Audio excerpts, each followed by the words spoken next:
Focus. Ideate. Innovate. Enable.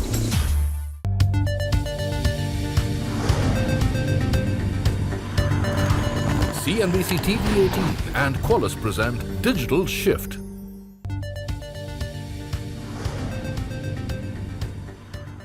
Hello and welcome to CNBC-TV18 and Qualys present Digital Shift, where we're going to have a conversation around the enablement effects of cybersecurity on broader digital transformation efforts that are taking place in India and, of course, around the world. And to kind of break through the talking points, we have with us a leader in this space, Sumedh Thakar, who is the president and CEO of Qualys, joins us to shed more light on the subject. Sumedh, thank you so much for being part of this conversation. Gautam, thank you for having me. It's really a pleasure to be here. All right, as I mentioned, digital transformation, we've seen years worth of digital efforts being compressed into months. We've seen advances in productivity and innovation, but the big question is the enablement that has happened due to effective cybersecurity. Take us through the broad points.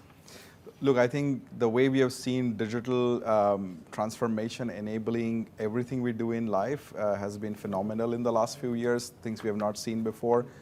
10 years, 20 years ago, businesses were using computers, but it was mainly to help their business in the back end. Today, companies compete with each other on the digital experience. Banks are competing with each other on their app.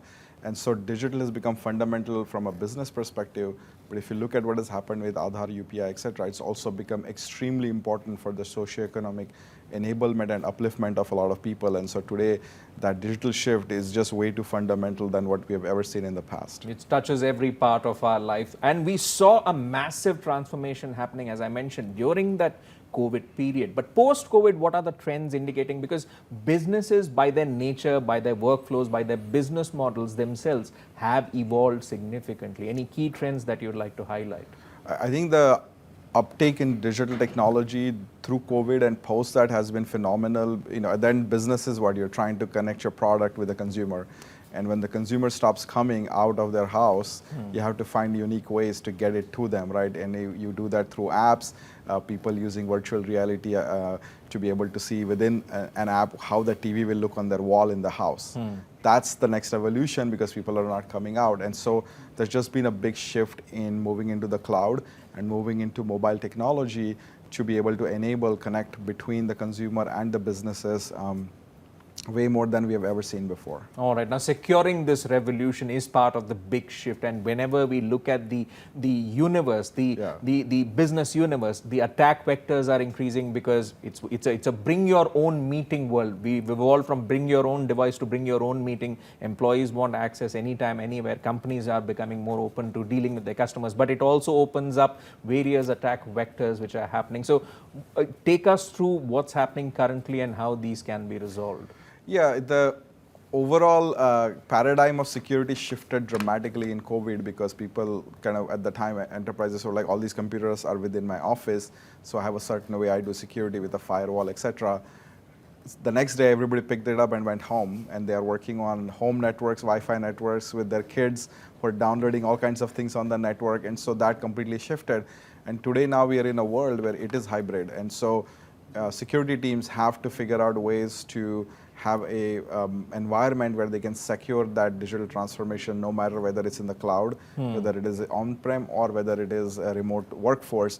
And I think that's been the biggest dramatic shift in that because the attack surface has increased. So what was only an office location maybe in the past or a data center, today every single laptop that the employee takes home is your attack surface. And so enterprises have had to shift and evolve to be able to find ways that they can have this continuous visibility into their threat environment, even if the employee is sitting at home working on their laptop. But I'm surprised that even though this has happened, but we still keep seeing a lot of headlines, right, of cybersecurity attacks, of vulnerabilities being exposed. I'm wondering how the conversation has deepened, especially from the perspective of risk, managing risk from enterprises and how they should evolve accordingly. Yeah, it's not a coincidence that the cyber conversation, the attacks have increased because it's all about the financial gain, right? I mean, cyber criminals, it's an enterprise also for them. They're not going to spend time on something that they don't make money on, right? And so when everything is moving digital and all the banking transactions, financials, etc., healthcare information is online, the incentive for these attackers to go and breach online and the value that they get from selling that data is very high, and that's why they're putting those resources and going in that kind of environment. And so they are putting more resources. Now the question is, as an enterprise, what can you do? And security, I say this always, is a game of speed. It's only one question of whether you are going to get to the issue first or the attacker is going to. If you get to your issue first, you are going to protect yourself. If the attacker gets there, they're going to get in. And so that's really kind of what is happening right now, is that customers are saying there's too many attack surfaces, too many things to do. How can I change the conversation from I use this tool or use this technology to what is the risk that is being created to my environment by being so digital, and then how can I mitigate that risk by using tools or by using cyber insurance. So in this framework, how does leveraging the power of the cloud helps you deliver better service for customers, help them protect themselves efficiently and keep themselves on top of whatever is happening in the broader security scenario and always be updated? See, the cloud brings scale. This is one of the biggest things that, and we talked a little bit earlier as well, is, you know, when you have a cricket match, India-Pakistan, the viewership goes up dramatically, and so the providers have to scale up their infrastructure in a matter of seconds, and that's only possible today because of the cloud. And I think that is the same applies to cybersecurity, that as organizations suddenly went from a small percentage of what they did was computerized to everything, their entire business is now digital. The scale at which their employees are traveling everywhere, the scale at which the movement into the cloud is happening, and the importance of that data that is going into the digital ecosystem is so important that they all want scale and the ability to scale up quickly. So cloud-based cybersecurity, the way Qualys has been providing, really helps in that, because we're able to suddenly provide a large amount of capabilities in a very short period of time, because we are able to scale on our backend. And, you know, we have a customer here in India who has 4 lakh laptops that are using Qualys to patch their systems, and they can do that in a matter of hours because it's all done through the cloud, versus traditionally it would take a long time because you would have to scale up your entire infrastructure. All right, and is that scale also the reason why we need a more platform approach to data security? Because I think we are seeing consolidation of a lot of security tools happening. So I guess customers are also saying we need one solution, one dashboard to manage everything. Your thoughts on that? I think over the last few years, this fear of cyber has caused people to quickly run into, somebody says, oh, I have this one, you know, silver bullet, people go buy it, and quickly CISOs realize that they have 60, 70 different cyber solutions, and it's still not giving them the visibility that they need. And so there is a big move into really saying the efficiency of having a platform that provides multiple capabilities versus having multiple solutions that you have to deploy. That conversation is definitely shifting, because when you have a platform, 1 + 1 is 3. When you have 2 different solutions that you have to try and install and manage, then that 1 + 1 becomes 1.5.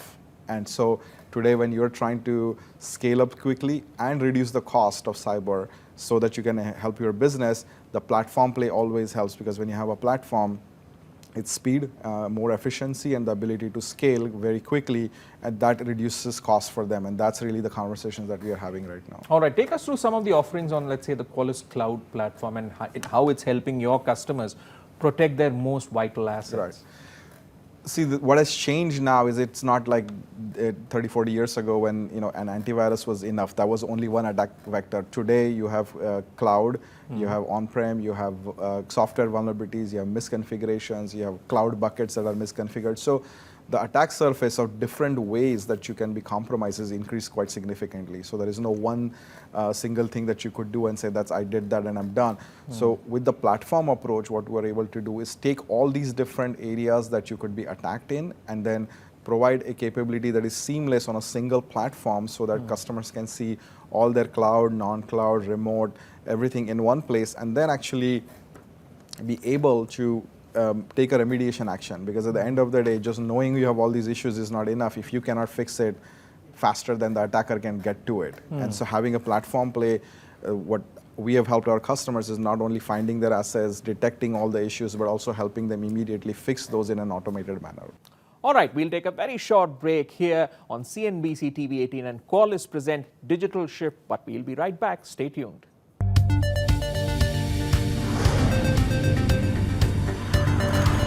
CNBC-TV18 and Qualys present Digital Shift.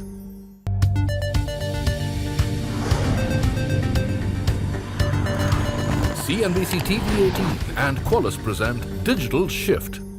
Welcome back to CNBC TV18 and Qualys present Digital Shift. Let's dial right back into the conversation. Looking at the broad business landscape, securing the cloud infrastructure is still a challenge for many organizations from a cybersecurity standpoint. So what are some of the best practices that you would recommend to a lot of the viewers who are watching right now, who are leaders of their own enterprises in terms of securing the cloud infrastructure?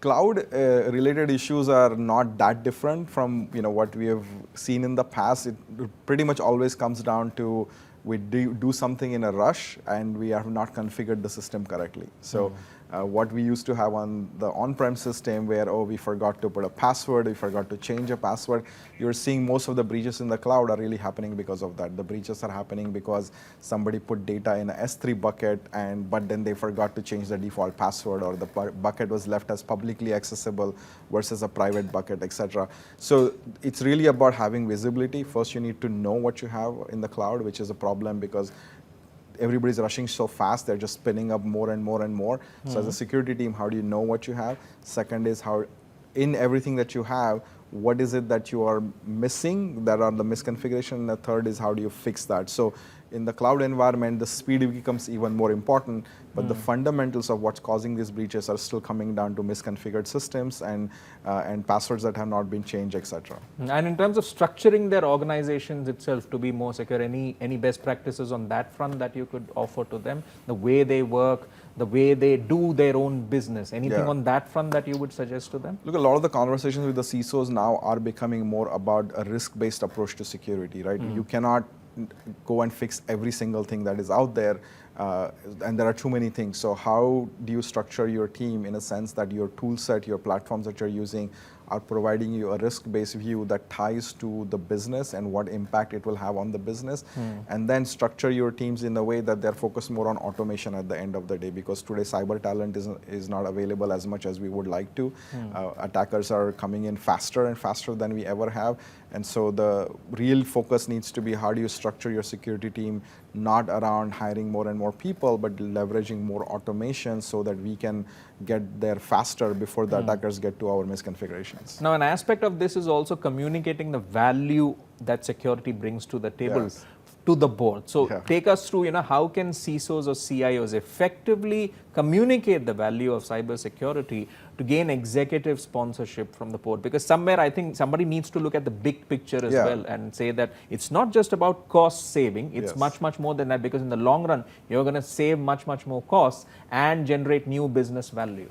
It's about the enablement, right? And it's an interesting journey because 4 or 5 years ago, there was a lot of conversation with CISOs saying, we need a seat at the board because it's such an important thing. Now they got the seat at the board, but the board doesn't understand the language that they're speaking, because they will go and say, I fixed these many issues, I have multi-factor authentication, but the board doesn't necessarily look at it that way, because the board looks at it as a business. They're saying, what is the value that you're bringing with the spend that you have? So if you spend 1 crore rupees, what is the output of that? And the CISOs are not speaking that language. So the language has to be that of cyber risk, which how does that apply to the business risk? So being able to say, by spending this 1 crore rupee on cyber, I was able to mitigate 10 crore rupees of business risk is the only language really that they understand. For that, you need risk quantification, which almost nobody's doing today. And those are the newer areas today in cyber everybody's focusing on, is how do we do risk quantification? This is something that we are doing with what we call as true risk, is the ability to at least start to provide you some risk quantification that says, here's where I am now, you gave me 1 crore rupees, and here's where I am now because I was able to bring the risk down. You think that was the need of the hour, a simple, clear figure indicating where things stand for your enterprise for cybersecurity and where you'd go from here? You think that was the need of the hour, especially today? I definitely think that simplification and tying it to the business is the need of the hour, because there's way too many different things, too many attack vectors, too many external surface areas that can be attacked. So if we cannot boil it down to something meaningful, then we're just giving updates of hundreds of things we're doing, but we can't say because we did 100 things, we are safer or not. And that's the only job, is becoming safer. And if we cannot make, make that and show that in a visible way. So just by saying I fixed 1,000 things and I brought new technology doesn't mean you're safer. And that's why that quantification of risk, with true risk and other types of risk quantification is becoming more and more important, because then the equation becomes much easier. Absolutely, and it's great to see innovation on both sides of the picture, right? As a provider, as an enabler, you're also making it easier to have these kinds of conversations, and it's enabling new developments in the ecosystem, a broader ecosystem as well, this simplification. So on that cue, let us know about some of the trends which you see shaping the cybersecurity industry here. How do you see it evolving from here? What we are seeing now more and more is that acceptance of there's a large attack surface out there. There's not enough people that can do these things. The speed at which we're moving into the cloud is very fast. And some of the trends that we see is a better conversation between security teams and development teams, so they can do a better job of reducing the risk and doing a better job of eliminating vulnerabilities upfront. The other thing we're seeing is a lot more focus on cloud security. And the third thing we're seeing is a lot more focus on automation in the overall cyber environment, because today, more and more customers are saying, I don't want my IT team to spend hundreds of hours updating Chrome browser with a severe vulnerability manually. I can use automation that as soon as Chrome has a patch out there, I can automatically patch my system without any human intervention, which means that my risk is reduced within 4 hours, and I don't have to get people to do that. So now you're always looking at how am I using automation to take down my risk as much as I can, and then the residual risk is where you're using your experts to go in and do deeper analysis and find ways to do a better job at that. All right, we've so far spoken about security in the context of enterprises. I also want to take the conversation towards what the governments are doing, and especially in India, the government has been kind of at the helm of this digital revolution that is happening, and Qualys, I believe, is a security partner with the Ministry of Home Affairs, and you worked extensively on Aadhaar, which is something which we all know. Yes. Now, I want to understand, we spoke earlier about scale, right? Yeah. How do you manage in terms of this scale? Because versus enterprises, the scale here is massive. There's a huge quantum of information which needs to be secure, and it's a critical data. How do you go about it? Look, at over 1 billion folks out here, scale is what India knows really well, and I think it's been absolutely impressive to see, as I travel a lot everywhere, it's been really impressive to see what the government has done with the leveraging digital technology to uplift a lot of the citizens with financial inclusion at scale, right? This is not just certain people benefiting from the technology.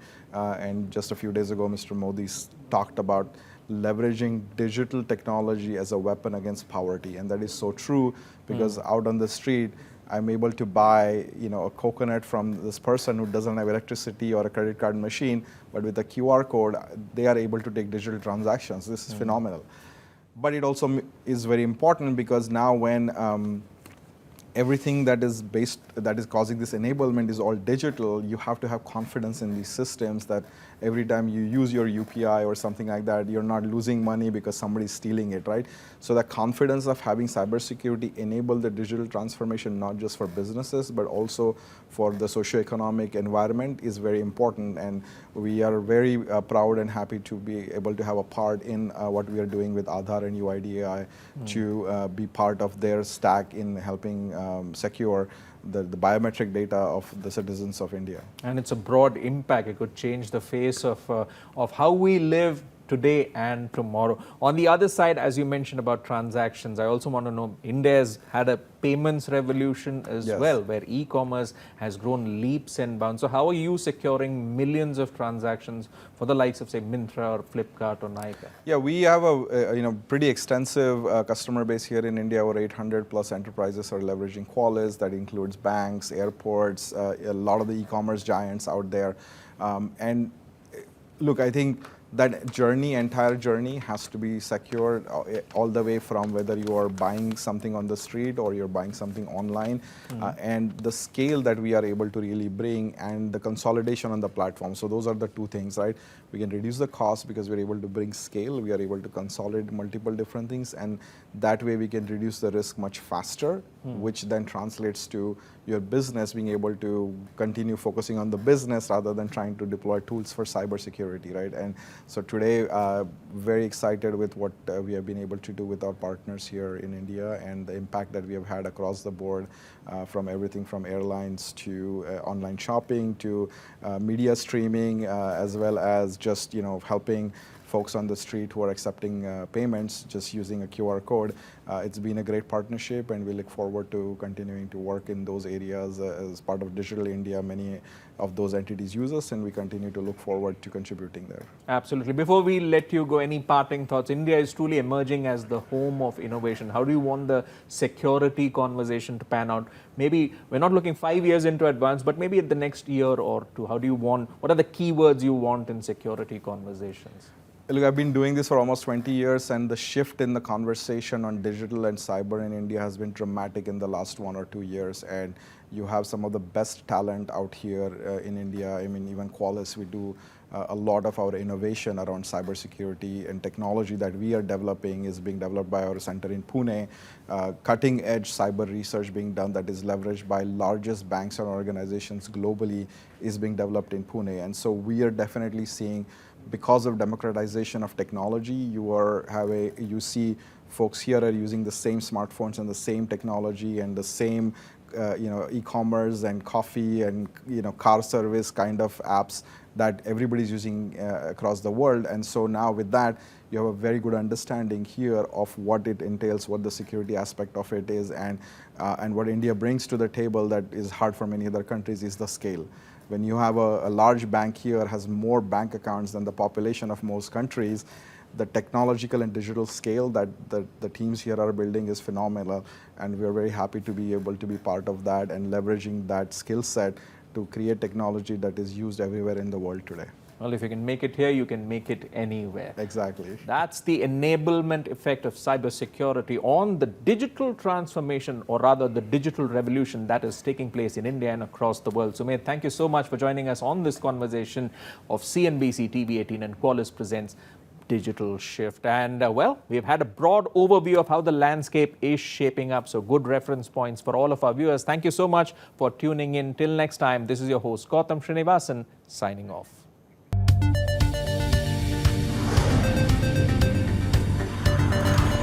CNBC-TV18 and Qualys present Digital Shift.